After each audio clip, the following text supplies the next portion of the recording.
તો દાહોદની પાનમ નદી પર બનેલા બ્રિજનો એક છેડો ધોવાઈ ગયો। 50 વર્ષ પહેલા બનેલો પાનમ નદીનો બ્રિજ જર્જરિત હાલતમાં છે। જર્જરિત બ્રિજ હોવાના કારણે અનેક જગ્યાએ ગાબડા પડ્યા। અગાઉ પણ બ્રિજમાં અનેક જગ્યાએ ખાડા પડી ચૂક્યા છે। બ્રિજનું તાત્કાલિક સમારકામ નહીં થાય તો મોટી દુર્ઘટનાની ભીતિ। ઉપરવાસમાં વધુ વરસાદના કારણે પાનમ નદી બે કાંઠે વહી રહી છે। પોલીસ વિભાગે બેરિકેડ મૂકી બ્રિજ પર ભારે વાહનો માટે પ્રતિબંધ મૂક્યો।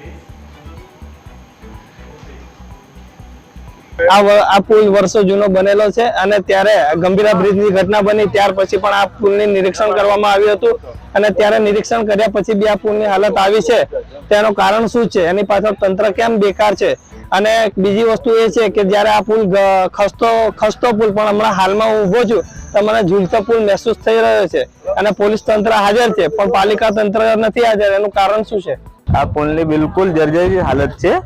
આ પુલ અત્યારે જો તમે કામગીરી કરવામાં આવે નહીં તો આ પુલ તૂટી શકે તેવી શક્યતા છે। જો મોટું વાહન પસાર થાય અને જો પુલ તૂટે અને કોઈને વાહન જાનહાનિ થાય તેની જવાબદારી લેશે કોણ?